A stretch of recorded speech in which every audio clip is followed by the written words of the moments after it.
आयोग के ये इनिशिएटिव में पार्टिसिपेट कर सकते हैं। इसका लिंक भी ऑनलाइन रहता है, जो मैं अभी थोड़ी देर में आपको शेयर कर दूंगा। आप सभी पार्टिसिपेंट्स को शेयर कर दीजिएगा। अभी तो फिलहाल एप्लीकेशन बंद है ड्यू टू कोविड, और मोस्टली अभी दिसंबर में ओपन होगा। हर साल दिसंबर में ये लिंक ओपन होता है एप्लीकेशन के लिए, जहाँ पे जाके आपको अप्लाई करना है। क्या, sorry to cut you in between, but जैसा आपने बोला कि अभी कोविड की वजह से बंद है, तो क्या ऑनलाइन नहीं है? ऑनलाइन एप्लीकेशन भी स्पेसिफिक टाइम के लिए ओपन होता है। ऐसा नहीं है कि ये 12 months of any time open रहेगा। ये स्पेसिफिक टाइम के लिए ही ओपन रहता है। जैसे कि अभी चल रहा है, अभी ओपन है, बट जो एस्पिरेशनल डिस्ट्रिक्ट्स है, अभी नीति आयोग ने क्या किया है, पूरे इंडिया में कुछ डिस्ट्रिक्ट्स ऐसे हैं जिनको डेवलपमेंट का पूरा बेनिफिट नहीं मिला है, ठीक है। जैसे कि हमारे गुजरात की बात करूं तो कुछ ट्राइबल डिस्ट्रिक्ट्स है, उनको उन लोगों ने दिया है कि तो वो 2 डिस्ट्रिक्ट है उनके लिए ओपन है। अगर महाराष्ट्र है या फिर पूरा इंडिया है तो आप गूगल करके भी देख सकते हैं एस्पिरेशनल डिस्ट्रिक्ट, ठीक है। तो अगर आपका डिस्ट्रिक्ट उसमें अप्लाई हो रहा है तो आप अभी भी अप्लाई कर सकते हैं, उसका लिंक ओपन है, बट जनरलाइज के लिए अभी ओपन नहीं है, ठीक है।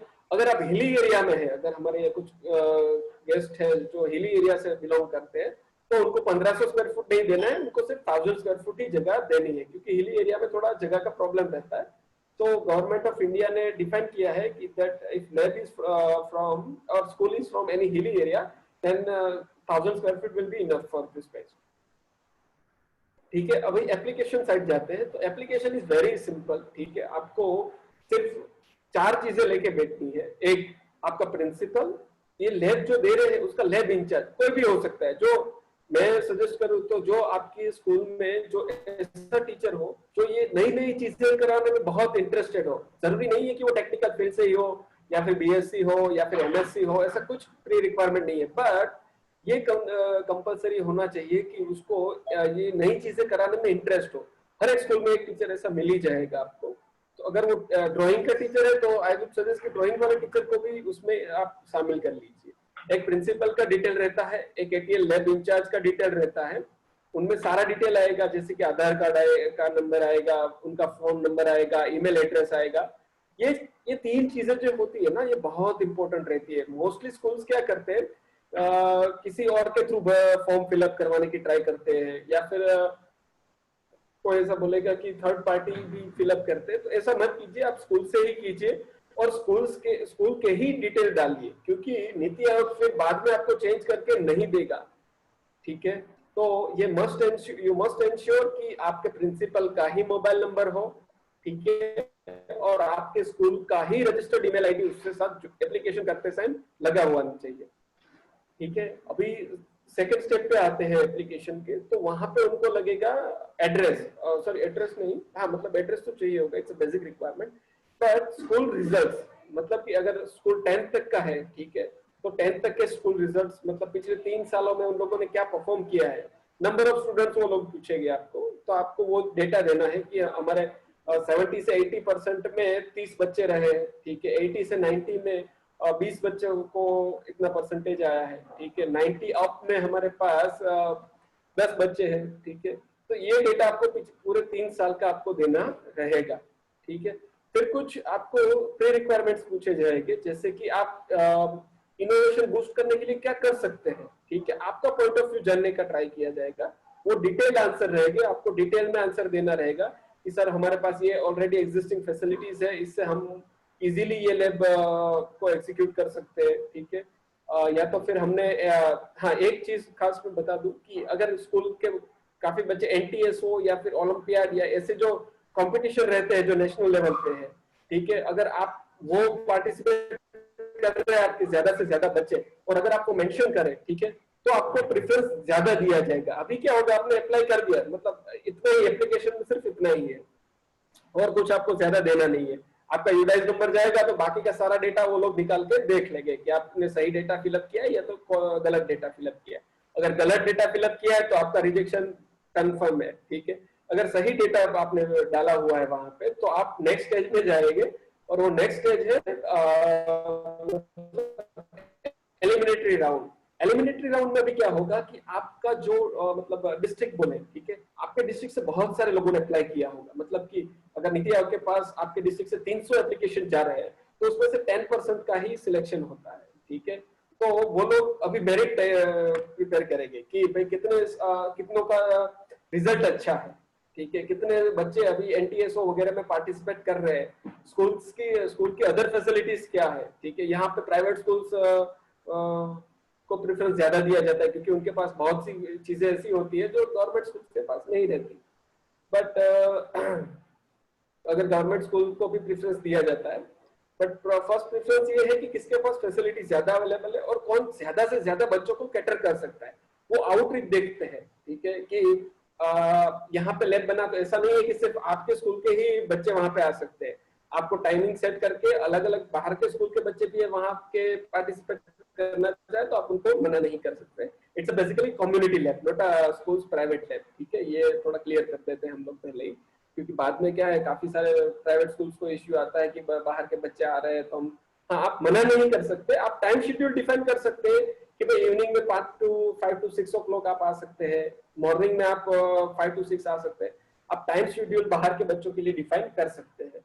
सो मैक्सिमम नीति आयोग चाहता है कि आप मैक्सिमम से मैक्सिमम बच्चों को पार्टिसिपेट करवाइए, ठीक है। तो हाँ, ये हो गया कि आपने एप्लीकेशन कर दिया, उसमें से 10% सिलेक्ट हो गया। एक बार अगर आपका सिलेक्शन हो गया तो आपको मेल के थ्रू, नीति आयोग की वेबसाइट के थ्रू और पर्सनल मोबाइल पे भी अभी एसएमएस का फैसिलिटी वो लोग ऐड कर रहे हैं कि आए, बट मोस्टली मेल, और उनका लिस्ट निकलता है, पीडीएफ आता है, तो जो उनकी वेबसाइट पे अपलोड होता है, तो आप वहां पे चेक करके देख सकते हैं कि आपका स्कूल सिलेक्ट हुआ कि नहीं हुआ। अगर नहीं होता है तो नेक्स्ट टाइम जब एप्लीकेशन आए तो आप फिर से रीअप्लाई कर सकते हैं। ऐसा नहीं है कि एक बार रिजेक्शन हो गया तो आपका कोई चांस ही नहीं है, नेक्स्ट टाइम आप थोड़ी फैसिलिटी प्लस करके भी अप्लाई कर सकते हैं जब तक आपको लैब मिल न जाए, ठीक है। अभी अब एक बार आपको लैब मिल गया, उसके बाद डॉक्यूमेंटेशन प्रोसेस स्टार्ट होता है। वहां पे अभी आपको डिटेल में डॉक्यूमेंटेशन देना है कि एमओयू साइन होगा आपका नीति आयोग के साथ, एक आपको बॉन्ड पेपर पे लिख के देना है कि भाई हम लोग ये ग्रांट का सही से यूटिलाइजेशन करेंगे। आपको एक सेपरेट बैंक अकाउंट ओपन करवाना रहता है, ये एग्जिस्टिंग बैंक अकाउंट में ये ग्रांट नहीं दिया जाता। नीति आयोग का एक गाइडलाइन है कि एटीएल ग्रांट का सेपरेट बैंक अकाउंट होगा और उसी से मैनेज होगा, तो एग्जिस्टिंग बैंक अकाउंट में भी ग्रांट नहीं दिया जाएगा। वो सारे इंफॉर्मेशन, ये 3 या 4 चीजें रहती है, वो आपको जब ग्रांट मतलब आपका सिलेक्शन होगा तो आपको इन्फॉर्मेशन ऑलरेडी दिया जाएगा। उनका लाइव सेशन भी जैसे अभी हम लोग कर रहे हैं वैसे आर रमन्ना सर करते हैं, तो आप वहां से भी इंफॉर्मेशन प्रोक्योर कर सकते हैं। बट अभी हम लोग एप्लीकेशन तक ही रखते हैं कि एप्लीकेशन तक आपको ये सब चीजें करनी रहेगी।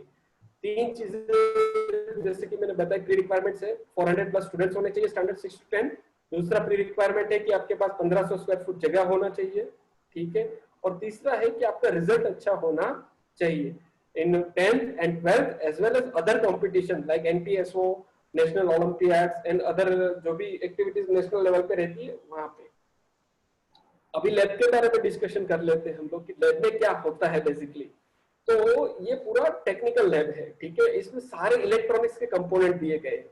अभी जो इश्यू चल रहा है ऑनगोइंग की चाइना बैन कर दो, चाइना से हमें कुछ नहीं मंगवाना है, ठीक है, वो हम लोग नहीं कर सकते। द रीजन, क्योंकि इंडिया में इलेक्ट्रॉनिक्स मैन्युफैक्चरिंग इज मतलब 1%, कि जो टोटल हम लोग यूज करते हैं उसका 1% ही हम लोग यहाँ पे मैन्युफैक्चर करते हैं। क्यों? क्योंकि हमारे पास ऐसा स्किल लेबर नहीं है जो ये चीजें सब बना सके। Electronics particularly I am talking about electronics.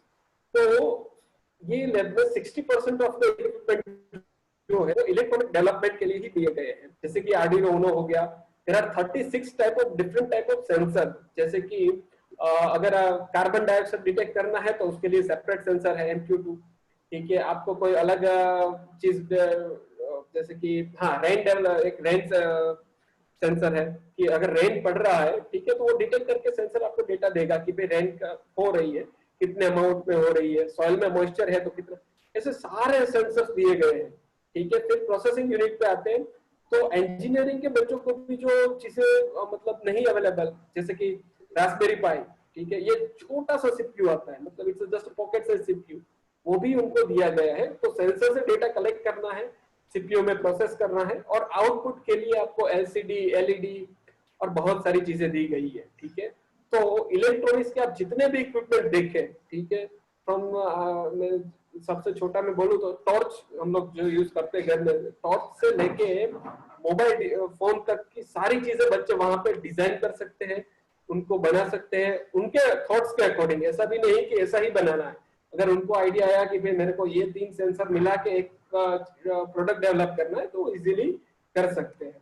ठीक है, तो पूरा लैब रोबोटिक्स पे भी डिपेंडेंट है, रोबोटिक्स के भी सारे इंस्ट्रूमेंट इनको दिए गए हैं। थर्ड और very most important thing is 3D printer दिया गया है। अभी 3D प्रिंटर क्या रहता है, अभी जो आप लोकल प्रिंटर यूज करते हैं वो क्या है, 2D में प्रिंट करके देगा आपको, मतलब कागज पे प्रिंट आता है। 3D प्रिंटर का मेन रिक्वायरमेंट ये रहता है कि बच्चों ने आप जैसे कि साइंस फेयर हो गया आपका, तो बच्चों ने मतलब प्रोजेक्ट तो बनाए ही होते हैं, पर उसमें वो लोग क्या करते हैं, या तो थर्मोकोल यूज करते हैं या तो प्लास्टिक के डब्बे काट कूट के मतलब मॉडल डिजाइन करते हैं। उससे क्या रहता है, परफेक्शन नहीं आता। क्यों? क्योंकि हम लोग वो प्लास्टिक के मोल्ड डिजाइन नहीं कर सकते। इसके लिए पर्टिकुलर नीति आयोग ने इसमें 3D प्रिंटर भी इंक्लूड किया है।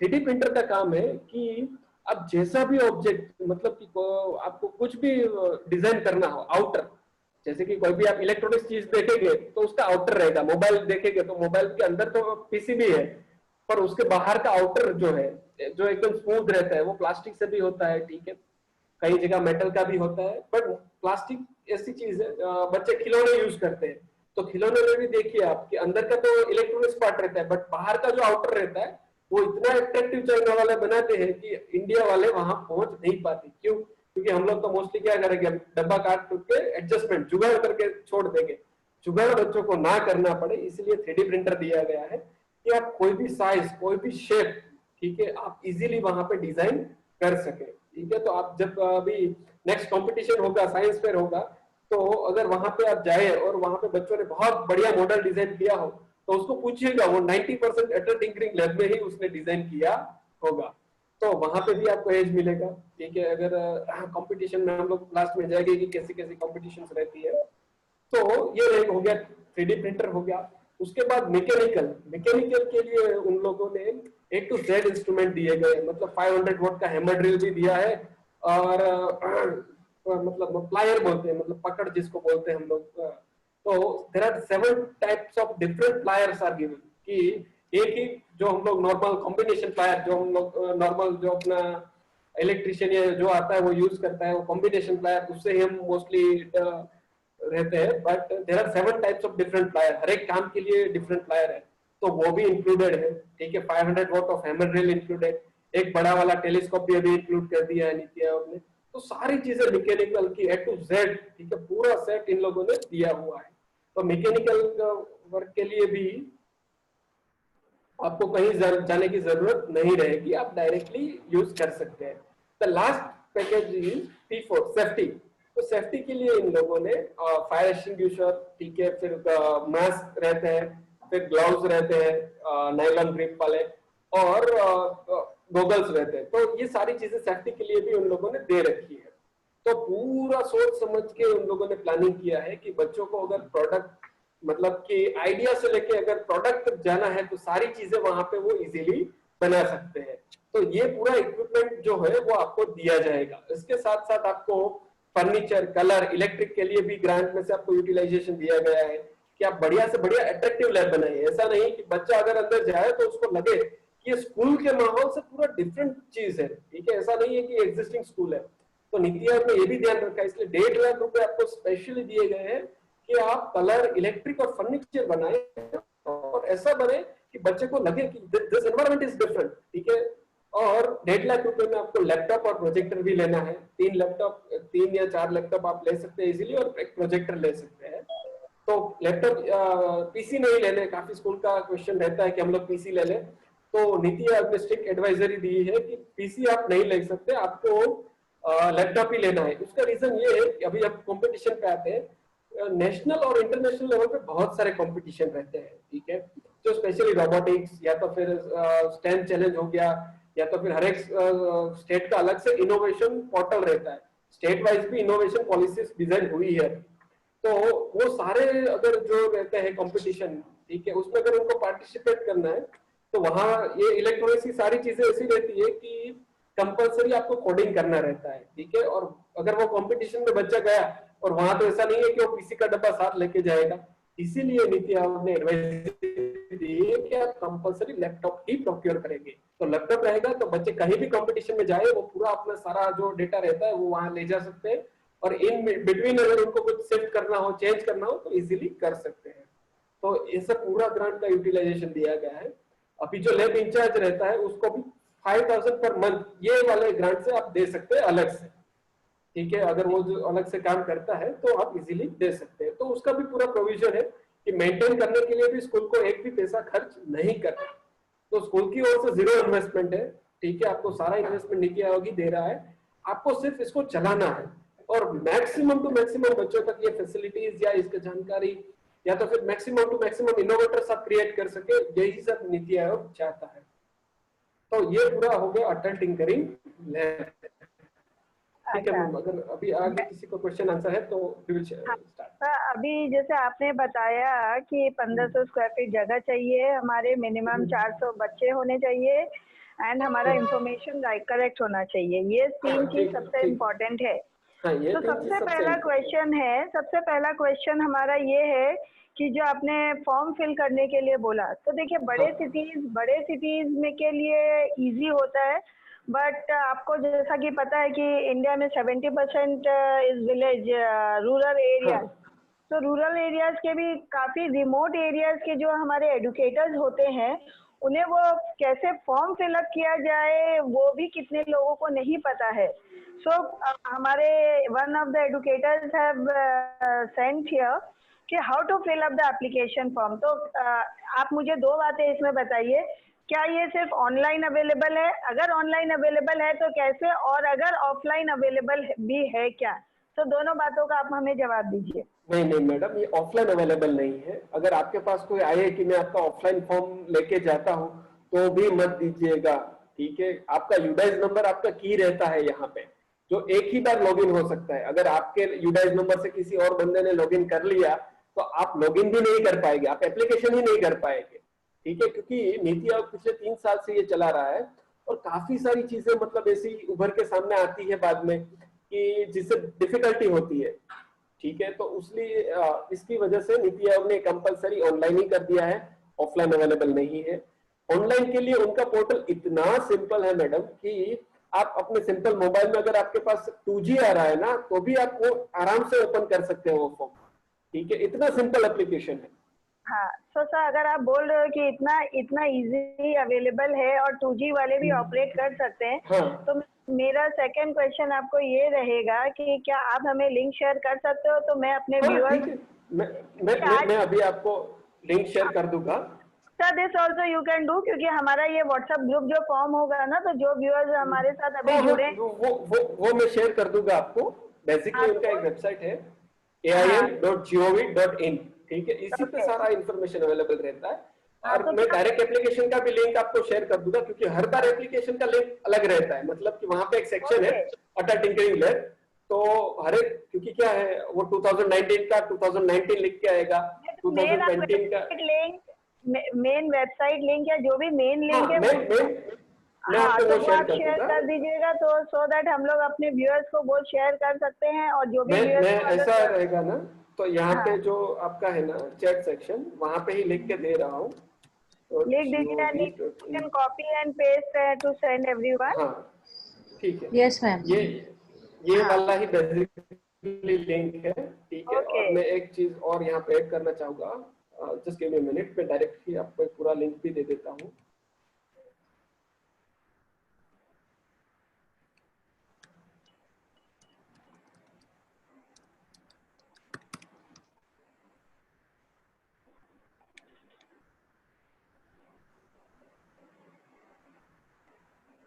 किया सर मैंने। और दूसरा ये कि हाँ सपोज, ओके हाँ बोलिए अभी आप। हाँ, कि सपोज करिए किसी एडुकेटर को अगर चैलेंजेस फेस हो रहे हैं, so can they connect with you directly? हाँ इजीली मेरे साथ भी कनेक्ट हो सकते हैं। नंबर शेयर कर दूंगी आप मेरा नंबर भी शेयर कर सकते हैं, ठीक है। आप कभी भी किसी को कोई भी, देखिए मैं अभी मेंटर ऑफ चेंज भी हूँ अटल इनोवेशन मिशन में, तो मेरा काम ही यही है कि ज्यादा से ज्यादा लोगों तक ये इन्फॉर्मेशन पहुंचे। और सही बात है, ठीक है, तो वो आप किसी को भी बता सकते हैं। हाँ, तो जो भी हम एक चीज है कि अगर कोई भी मुझसे जुड़ना चाहता है तो मोस्टली मुझे व्हाट्सएप पे ही भेजिएगा, क्योंकि हर एक का कॉल आंसर मैं नहीं कर पाऊंगा, क्योंकि मैं भी एक बिजनेस रन कर रहा हूँ, तो पूरा दिन कॉल का रहता है। राइट सर, तो हमारे से जो भी इंटरेस्टेड रहेंगे तो मैं आपका नंबर और मैं वहाँ पे क्लियरली मेंशन कर दूंगी कि व्हाट्सएप से कनेक्ट करना। अभी मेरा दूसरा क्वेश्चन डायरेक्टली आंसर दे देगा। यस, मेरा दूसरा क्वेश्चन था कि जैसे आपने बोला कि सारे सिस्टम प्रॉपरली वर्क करते हैं, ओके, बट जैसा कि मैंने फीडबैक लिया है काफ़ी स्कूल्स, जब मेरी आपसे कल बात हुई उसके बाद मैंने स्कूलों से फीडबैक लिया जो अटल टिंकरिंग लैब अपने स्कूल में सेटअप कर रखे, तो there was a mixed opinion about it. Few were very happy, few were not happy, क्योंकि उनका क्या कहना था कि गवर्नमेंट का चीज, as we all know, this is a public forum, I would not like to say anything, but you know what, so yes please no, I can understand but नहीं नहीं ऐसा अभी ये वाले प्रोजेक्ट में ऐसा नहीं है। अभी स्कूल यहाँ पे क्या होता है कि जैसे ही स्कूल्स को फंड दिया जाएगा ना, मतलब वेंडर्स का पूरा क्या बोलते हैं मोर मतलब कि आपको 100 से ज्यादा वेंडर्स आपको कॉल करते हैं। I am also one of the vendor, ठीक है, मेरा जो कंपनी है सीजी टेक्नोस्टार प्राइवेट लिमिटेड, हम लोगों भी लैब सेटअप करते हैं, ठीक है। तो काफी सारे लोग आपको फोन करेंगे, अभी आपके गली के नुक्कड़ वाला भी आपको फोन करेगा कि मैडम मैं आपको लैब सेटअप करवा के देता हूँ, ठीक है, या तो सर मैं आपको लैब सेटअप करवा के देता हूँ। बट स्कूल वहां पे मिस्टेक कर जाते हैं कि वो लोग क्या करते हैं जो इजीली अवेलेबल रहता है, मतलब कि पास में ही है, उसको दे देते हैं। ऐसा मत कीजिए, पहले सारे वेंडर्स को मिल लीजिए एक बार, आप जल्दबाजी ना करें लैब सेटअप करने के लिए, ठीक है।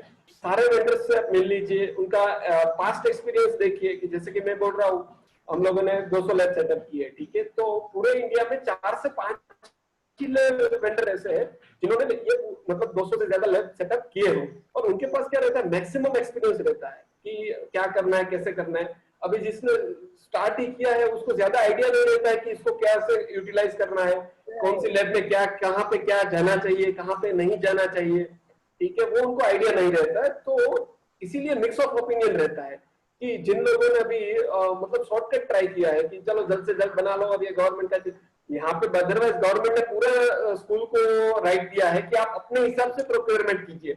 अदरवाइज क्या रहता है मोस्टली एटीएल्स में, या फिर मोस्टली गवर्नमेंट जो रहते हैं, हम लोग दूसरे गवर्नमेंट के साथ भी डायरेक्टली काम करते हैं, ठीक है, तो वहां पे क्या रहता है, सेंट्रल गवर्नमेंट खुद ही प्रोक्योर कर लेता है इक्विपमेंट और स्कूल्स को दे देता है कि आप इक्विपमेंट रखिए। पर ये अकेला ही ऐसा मतलब मिशन है कि जहां पे आपको नीति आयोग इक्विपमेंट नहीं दे रहा है, ठीक है, आपको पूरा आजादी दिया गया है कि आप अपने हिसाब से प्रोक्योरमेंट कीजिए। But there are some rules कि अभी आपको जैसे जीएम हो गया, पहले क्या होता था कि डायरेक्ट परचेज होता था, जैसे आप बोल रहे हैं कि काफी सारे स्कूल ने ये इश्यू फेस किया है कि वेंडर्स आपको आंसर नहीं देते 2 साल। इसमें ऐसा भी एक प्रोविजन है कि आपको हर एक इक्विपमेंट पे 2 साल का वारंटी और 3 साल का एएमसी फ्री ऑफ कॉस्ट देना है हर एक वेंडर को, ठीक है, ये कंपलसरी गाइडलाइन है नीति आयोग का की। तो कुछ वेंडर्स ये फॉलो नहीं करते हैं, जैसे कि लोकल वेंडर्स हो गए, वो लोग फॉलो नहीं करते कि चलो क्या फर्क पड़ता है, तो जो बड़े वेंडर्स हैं वो सभी फॉलो करते हैं, ठीक है। मेरे भी काफी सारे मेरे फ्रेंड्स हैं जो ये कर रहे हैं, ठीक है, अलग अलग स्टेट में, तो अच्छा कर रहे हैं। बट जो लोकल वेंडर रहता है, जो छोटा, जिसको कुछ आइडिया ही नहीं है कि ये अटल टिंकरिंग लैब क्या है, कैसे करना है, अगर उससे आपने उससे सेटअप करवा लिया तो मतलब हो गई बात खत्म। उसको अभी आपने जैसे स्टार्टिंग में बोला कि देयर इज अ विजन, हर एक के पास एक विजन रहता है। अगर आप उस वेंडर से जुड़े हुए हैं कि जिसके पास विजन है कि इसको नहीं यहाँ तक मुझे ले जाना है, ये बच्चों को ऐसे ट्रेन करना है, ठीक है, तो ही आपका मतलब फुलफिल होगा, अदरवाइज उसका फुलफिल नहीं होगा। आपने सामान ला के रख दिया तो इसका कुछ काम नहीं है, ठीक है। इसीलिए मैंने स्टार्टिंग में बोला कि स्कूल को इंटरेस्ट लेना है, और इसीलिए ऐसे टीचर को इंक्लूड कीजिए जिसको ये नई चीजें करने में इंटरेस्ट हो।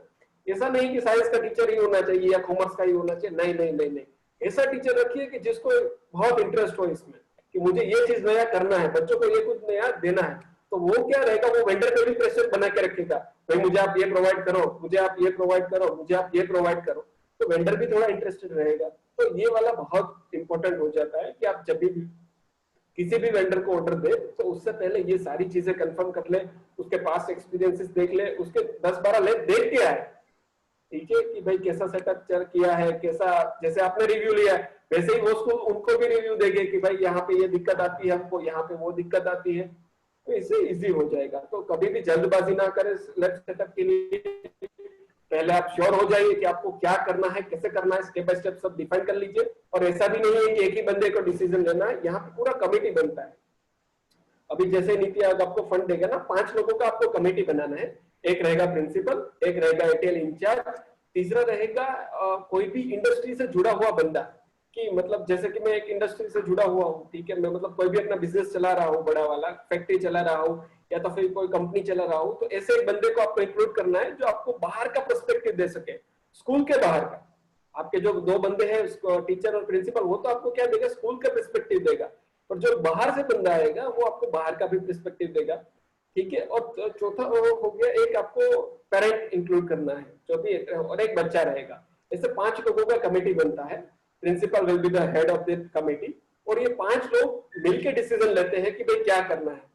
ऐसा नहीं कि एक बंदे ने डिसीजन ले लिया तो हो गया, नहीं, 5 ये पूरा उनको मिनट्स बुक भी में, जैसे कि हम लोग कंपनी चलाते हैं या फिर ट्रस्ट चलाते हैं तो एक मिनट्स बुक रहता है कि क्या क्या डिस्कशन हुआ, कैसे कैसे एग्जीक्यूशन हुआ, ठीक है, तो मिनट्स बुक भी उनको मेंशन करना है। और ये सारा डेटा उनको नीति आयोग के अभी 3 चीजें हैं, नीति आयोग ने 3 चीजें इंश्योर की है कि जैसे कि बोला कि स्टार्टिंग में जब पहला लिस्ट बना था तब जो काम हुआ था, ठीक है, तो नीति आयोग ने वहां पे इंप्रूवमेंट किया, और हर एक लिस्ट के बाद कुछ ना कुछ इंप्रूवमेंट आता गया है। अभी जो करंट है वो फुल प्रूफ सिस्टम है, उसपे 3 मेन पिलर है जिन पे एटीएल खड़ा हुआ है। पहला पिलर है GM, government e market place. अभी पहले क्या होता था कि परचेज हम किसी से भी कर सकते थे, अभी ऐसा नहीं है। गवर्नमेंट ऑफ इंडिया का एक पोर्टल है gm.gov.in, जैसे अमेजोन है, फ्लिपकार्ट है, वैसे ही गवर्नमेंट ऑफ इंडिया का इनिशिएटिव है gm.gov.in। ये हो गया गवर्नमेंट ई मार्केट प्लेस। तो आपको परचेज वहीं से करना है और कहीं से नहीं कर सकते। आपको वहां पे ऑनलाइन अपना टेंडर अपलोड करना है, वहां पे सब वेंडर्स पार्टिसिपेट करेंगे जो नीति आयोग ने इंश्योर कर रखे हैं, और वहीं से आपको प्रोडक्ट सप्लाई होगा। आप खुद से अभी कुछ डायरेक्टली परचेज नहीं कर सकते। जीएम पे आपका अकाउंट क्रिएट कर दिया जाएगा जैसे ही आपको फंड दिया जाएगा, और आप वहां से डायरेक्टली ले सकते हैं। बट उससे 2 चीजें इंश्योर होती है, एक, जिससे भी आप खरीद रहे हैं, ठीक है, वो गवर्नमेंट ऑफ इंडिया से बंधा हुआ है।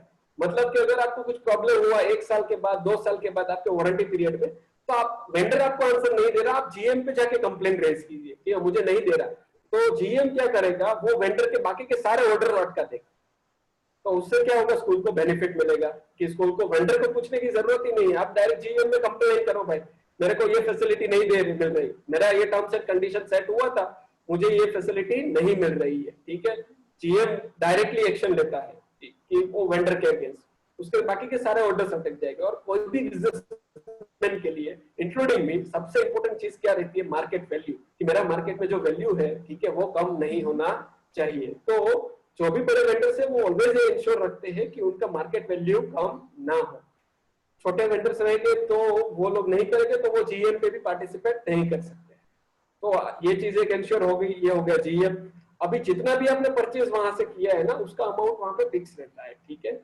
अभी दूसरा चीज आ गया PFMS, public financial management system. ये पूरा अकाउंटिंग का एक पोर्टल है, ठीक है। नीति आयोग ने जैसे आपको 12 लाख रुपए दिए ना, तो आपको पेमेंट भी पीएफएमएस से ही करना है। आप डायरेक्ट चेक नहीं लिखेंगे, एनईएफटी नहीं करेंगे, आरटीजीएस नहीं करेंगे, और कैश विड्रॉल तो बिल्कुल मत कीजिएगा, ठीक है। अगर कैश विड्रॉल कर रहा है ये अकाउंट से कोई, तो उसके अगेंस्ट एफआईआर भी लॉन्च हो सकता है, ठीक है। तो कैश विड्रॉल बिल्कुल बैन है, कैश विड्रॉल मत कीजिए अकाउंट से। सेपरेटली, जैसे मैंने पहले बोला कि सेपरेटली अकाउंट रहेगा, तो 12 लाख रुपए जैसे ही आपको दिए गए, तो आपको हर एक पेमेंट पीएफएमएस में पहले रिकॉर्ड करवाना रहता है कि भाई हमको ये बंदे को ये ऑर्डर के थ्रू ये वजह से पेमेंट देना है। तो वहां से पूरा पीपीए बन के आएगा, उसको बोलते हैं print payment advice. ATL incharge वो क्रिएट करेगा, प्रिंसिपल उसको अप्रूव करेगा, दोनों के सेपरेट अकाउंट आईडी पासवर्ड दिए जाएंगे। जैसे ही वो अप्रूव होके आएगा, उसमें साइन सिग्नेचर करके दे दिए तो पेमेंट हो जाएगा, ठीक है। आपको चेक भी नहीं कर देना, एनईएफटी भी नहीं देना। डीबीटी जिसको बोलते हैं अभी हम, डायरेक्ट बेनिफिट ट्रांसफर, जैसे कि आपके अभी अकाउंट में जो बोलते हैं स्कॉलरशिप्स आते हैं, वो डीबीटी से आते हैं अभी सभी स्कूल्स को, कि हर एक बच्चे के अकाउंट में डायरेक्टली वो ट्रांसफर होता है, ठीक है। तो वो भी ये पीएफएमएस की वजह से ही है। तो सेंट्रल गवर्नमेंट के सारे भी अकाउंट्स हैं वो ये पीएफएमएस पे ही मैनेज होते हैं। तो स्कूल्स को भी ये इंश्योर करना है। इससे क्या हो गया कि जो गफला होता था कि भाई स्कूल मैनेजमेंट ने कुछ गफला कर दिया कि या तो कैश उठा लिया, ठीक है, जिससे वो लैब सेटअप में बाद में दिक्कत आने लगी, या तो फिर कोई गलती से चेक चला गया हो ये अकाउंट से तो भी दिक्कत आने लगी, ये ना हो। इसीलिए नीति आयोग ने इंश्योर किया है कि आपको सारा पेमेंट पीएफएमएस के थ्रू, पीपीए के थ्रू ही करना है। चेक, एनईएफटी, आरटीजीएस, मैं तो बोलता हूँ जब भी आप अकाउंट ओपन कीजिए बैंक वाले को बोलिए भैया मुझे चेकबुक दो ही मत, ठीक है। आपको सारा फाइनेंशियल ट्रांजेक्शन बहुत इजीली हो जाएगा। तो उससे क्या रहेगा, रिपोर्ट भी मेंटेन रहेगा। अभी आपने पूरा साल जो खर्चा किया ना, जीएम का परचेज रिपोर्ट आएगा, पीएफएमएस का एक्सपेंडिचर रिपोर्ट आएगा, दोनों मैच होने चाहिए। भाई 6 लाख का परचेज किया है, 6 लाख हमने खर्च किए, बाकी के 6 लाख हमारे बैंक अकाउंट में दिखा रहे हैं। हो गई सिंपल बात, ठीक है। तो बहुत इजी सिंपल प्रोसेस है, इतना दिक्कत वाला नहीं है। बट क्या है, कुछ लोगों ने इसको दिक्कत वाला बना के रखा है। इसी वजह से बोल रहे हो, जैसा कि आपने बताया कि अगर हमारा विजन क्लियर है कि हमें इसे ऊपर तक लेके जाना है, हाँ, तो definitely it will work. But अगर हम ये सोचेंगे कि गवर्नमेंट का ग्रांट ले ले और उस लैब पे वर्क नहीं करे, देन डेफिनेटली यही मुझे आपसे सुनना था। अभी सर हमारे व्यूअर्स का बेसिक क्वेश्चंस क्या है कि जैसा कि आपने बोला कि ऑनलाइन फॉर्म फिल करना इज वेरी सिंपल, बट जहाँ तक सरकारी काम की बातें आती है, देखिए I will not comment on this कि कितनी कि फॉर्म फिल किया कब होगा, कितने टाइम पे होगा, लोगों का एक वो बहुत होता है कि भाई सरकारी काम फॉर्म फिल कर दी। हाँ, सॉरी टू इंटरप्ट, मैं वहाँ पे क्लियर दे देता हूँ। होगा, महीने लगेंगे, 3 महीने लगेंगे, 6 महीने। तो हमारे एक मैम का क्वेश्चन है, how long the process will take once the application is submitted? No ma'am, there are no limits for that. I want to ensure that, because क्या रहता है, अभी पहला लॉट आपने एक एप्लीकेशन का दिया, ठीक है, तो वहां पे स्क्रूटिनी होता है हर एक एप्लीकेशन का, ठीक है। उसमें मिनिमम 3 to 6 मंथ लगेंगे उनको, ठीक है। एक बार स्क्रूटिनी खत्म हो गया 3 to 6 मंथ में, ठीक है, उसके बाद वो लिस्ट पूरा जाएगा गवर्नमेंट ऑफ इंडिया के पास, स्टैटिस्टिक्स डिपार्टमेंट में, कि हमको इतने स्कूल्स को सिलेक्ट करना है, ठीक है। वहां से अप्रूवल आएगा, उसके बाद ही वो लोग लिस्ट डिक्लेयर कर सकते हैं, उसके पहले कोई लिस्ट डिक्लेयर नहीं होता। और दूसरा जो मिसकंसेप्शन है कि जैसे कि बोलेंगे कि हम लोगों ने ये बंदे को इतना मतलब क्या बोलेंगे कि चार्जेस फीस पेड की इसलिए हमारा जल्दी हो जाएगा, ऐसा कुछ नहीं होता। ये प्रलोभन में आइएगा भी मत कभी भी, ठीक है। पूरा सिस्टम बहुत ही मतलब ट्रांसपेरेंट तरीके से काम कर रहा है। मैंने गवर्नमेंट के बहुत सारे प्रोजेक्ट्स में काम किया है, पर इतना ट्रांसपेरेंट प्रोसेस मैंने आज तक नहीं देखा है, क्योंकि जो वहां पे अटल इनोवेशन मिशन जो है ना, वो जो लोग चला रहे हैं वो इंडस्ट्री से जुड़े हुए हैं। जैसे कि आर रमन्ना सर है, जो ये हेड है इसके, ठीक है, वो टीसीएस के फॉर्मर सीईओ है, ठीक है। तो उनके पास बहुत एक्सपीरियंस है कि कैसे लोगों को हैंडल करना है। तो उन्होंने इतना ट्रांसपेरेंट सिस्टम डिजाइन किया है कि किसी को कुछ भी दिक्कत नहीं आएगी।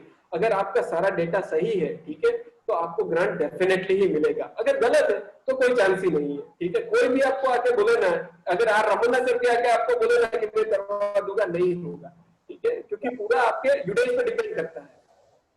वो यूडेज, हाँ सर, आपने जैसे बोला कि इंफॉर्मेशन करेक्ट हो तो सही है, लेकिन अननोइंगली एट टाइम्स ऐसा होता है कि कितने बार नहीं चाहते हुए भी हमारे एंड से, अगर सपोज करिए प्रिंसिपल नए हैं या कोई भी एंड से हो सकता है। तो मैंने ये क्वेश्चन इसलिए रखा था क्योंकि यूजुअली कहा जाता है, जब मैंने अपना पासपोर्ट 10 साल पहले बनाया था, हर बार एक नया फॉल्ट निकालते थे, हर बार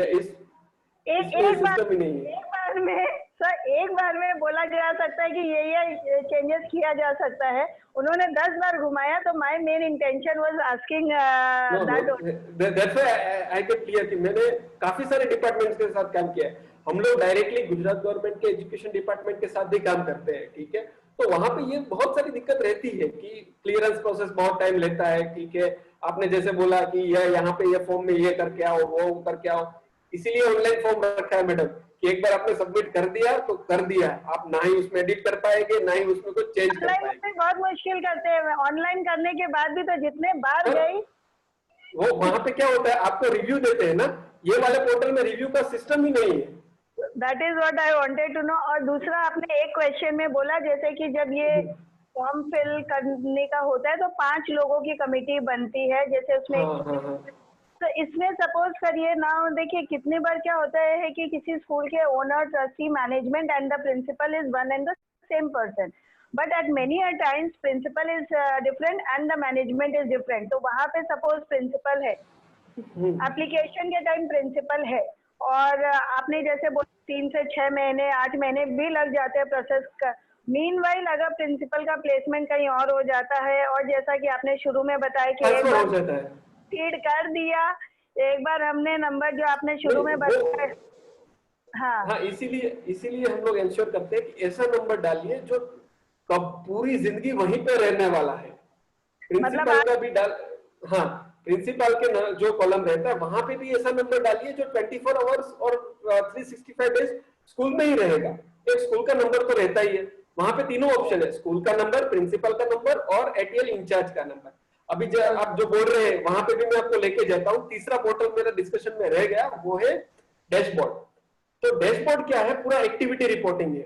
मतलब कि आप जो पूरे मंथ में एक्टिविटी करते हैं ना, कितने बच्चे आए, कैसे आए, आपने क्या क्या काम किया, आपको एक फेसबुक पेज भी बनाना है एटीएल का सेपरेट, ठीक है, वो सारी चीजें आपको वहां पे मेंशन करनी है, ठीक है। तो वहां से वो लोग पूरा रिव्यू देखेंगे कि आपको स्कूल को बैंड भी दिया जाता है कि आप पुअर बैंड में परफॉर्मेंस कर रहे हैं, आप गुड बैंड में परफॉर्मेंस कर रहे हैं, आप वेरी गुड में परफॉर्मेंस कर रहे हैं, उसके बेसिस पे दिया जाता है। और वहां पे एक ऑप्शन आता है कि अगर आपको स्कूल के कुछ डिटेल चेंज करने हैं, जैसे कि प्रिंसिपल का नंबर चेंज करना है, या तो फिर एटीएल इंचार्ज चेंज हो गया, प्रिंसिपल चेंज हो गया, तो वो वहां पे आप कर सकते हैं। कमेटी मेंबर कोई चेंज हो गया, ठीक है, तो वो भी आप वहां पे कर सकते हैं, उसका प्लेटफॉर्म में दिया गया है। ऐसा नहीं है कि एक बार आपने भर दिया तो वही रहेगा। आपके पास जब आपको ग्रांट दिया जाएगा तो आपको डैशबोर्ड भी दिया जाएगा, वो डैशबोर्ड से आप पूरा चेंज कर सकते हैं कि आपको प्लस करना है, माइनस करना है, किसी को इजीली कर सकते हैं।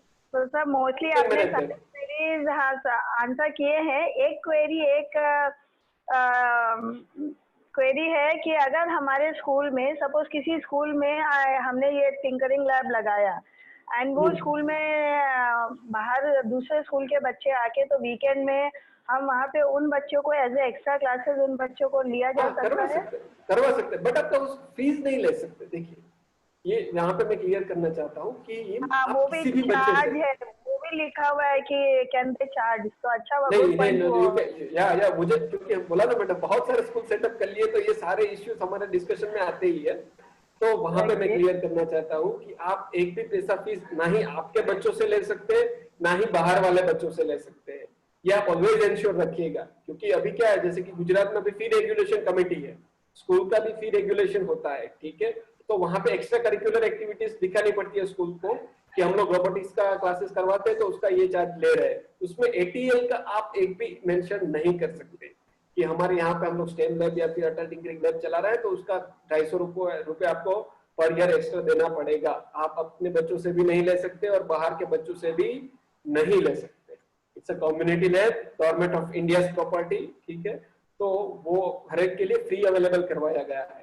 तो ये थोड़ा अगर आपके वो है तो वो प्लीज ये नहीं हो सकता। सो काफी यूजफुल इंफॉर्मेशन था। Now I would ask request कि अगर हमारे अटेंडीज में I can see many principals and teachers have join in, so आपके पास कुछ भी क्वेरीज है, please raise your hand, so my colleague Neeta will unmute you and you can talk directly with Sagar sir. Is there any query? I think sir का mostly query solve हो ही चुके हैं, बट स्टिल अगर आप में से किसी की भी कोई क्वेरी है, please put it in the chat box so that Neeta can unmute you and we can have a discussion on that. I think sir you have answered everything very nicely. बहुत ही सिंपल तरीके से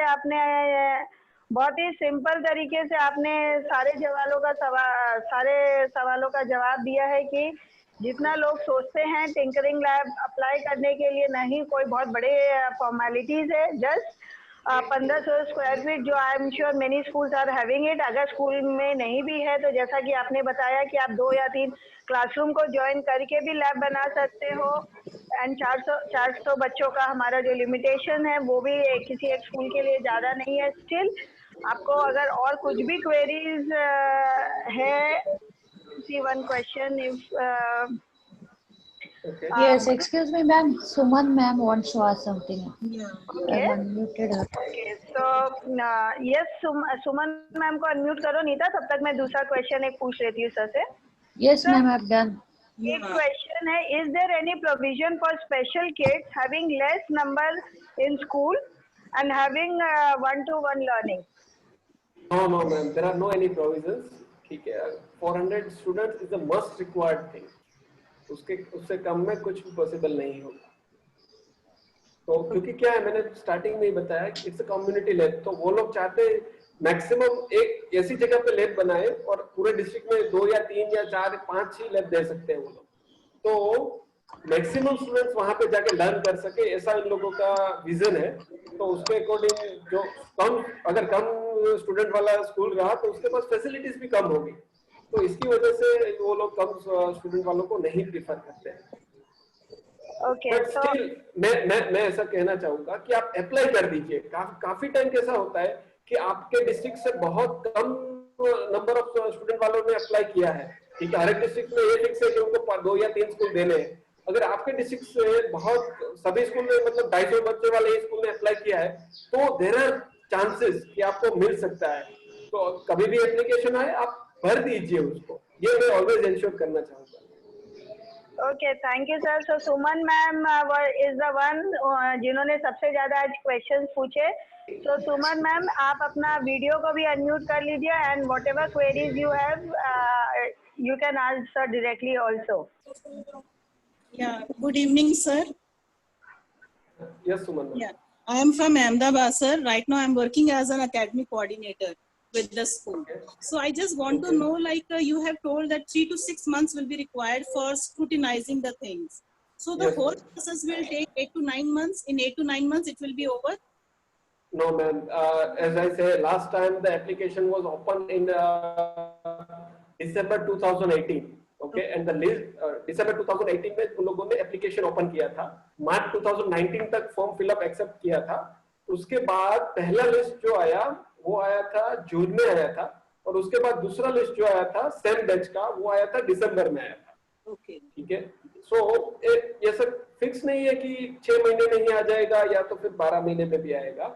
वो depend करता है कि ऊपर से गवर्नमेंट ऑफ इंडिया कितनों का अप्रूवल दे रही है, क्योंकि बजट प्लानिंग होता है। ठीक है, 12 लाख रुपए हर एक को देना है, तो उनके पास भी बजट का लिमिटेशन रहता है कि भाई अभी अब 350 करोड़ अवेलेबल है, तो वो डिवाइड करते हैं कि इसमें हम कितने स्कूल्स को कैटर कर सकते हैं।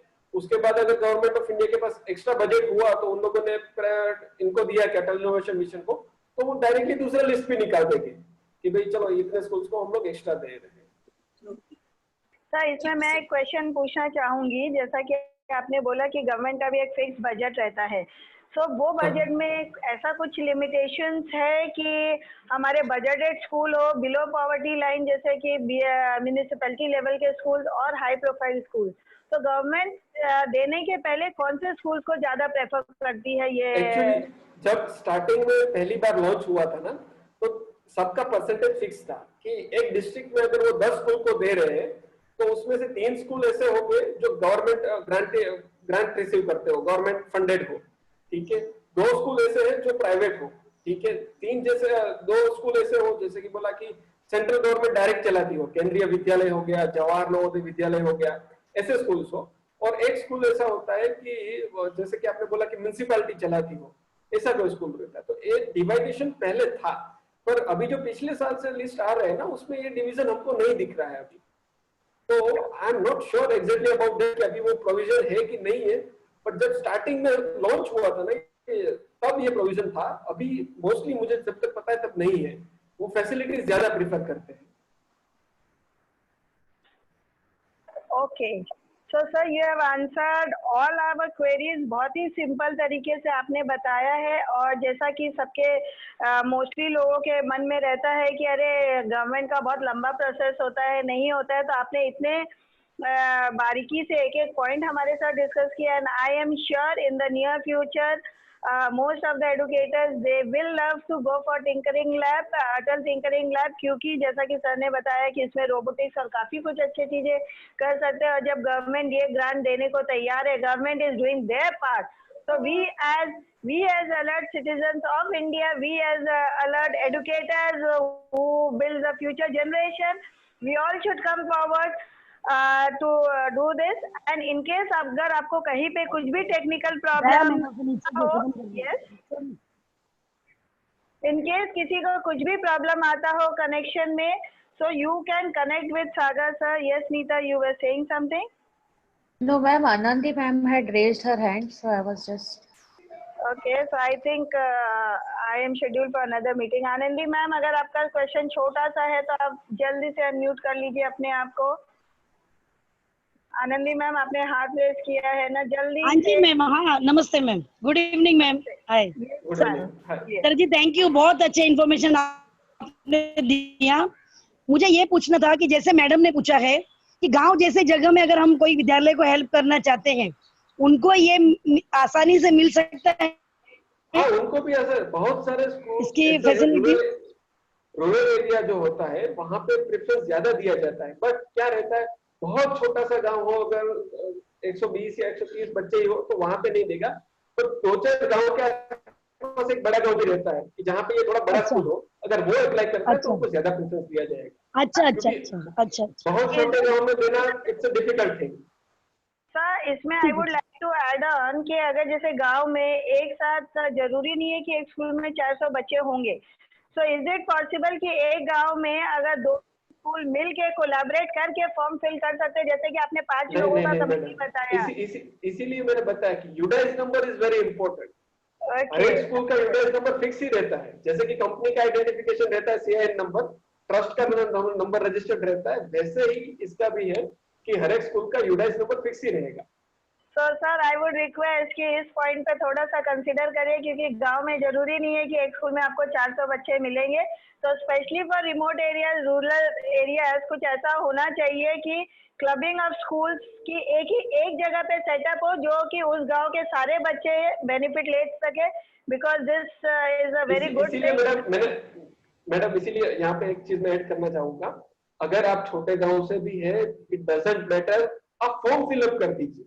एक बार अगर आप फॉर्म फिलअप कर रहे हैं, ठीक है, तो आपके पास चांस है कि चलो 100 आउट ऑफ 1 चांस है कि 100 में से चलो एक बार ही पॉसिबिलिटी है कि आपको मिल जाए, बट आप फॉर्म फिलअप कीजिए।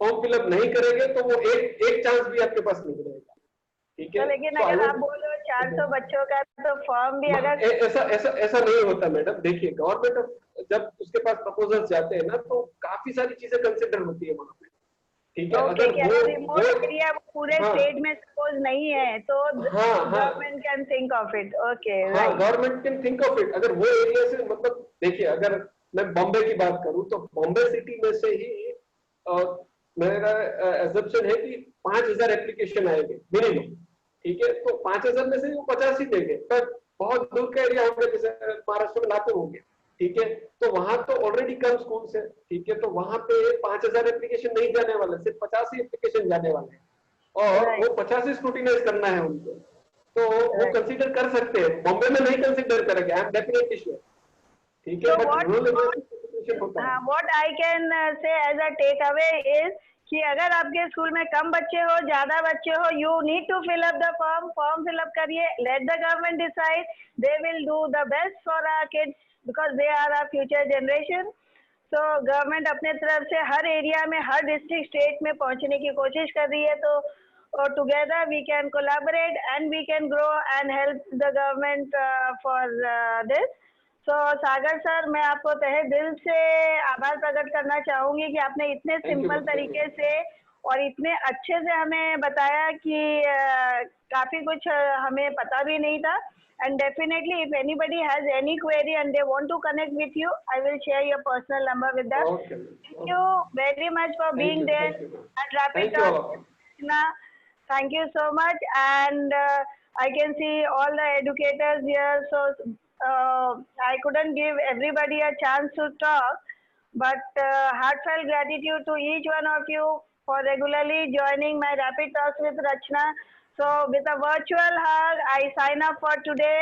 Till then, stay tuned for our next topic with a new guest at Rapid Talks with Rachna. Stay home, stay safe, and move out of the house only when it is compulsory. Thank you. Thank you, sir.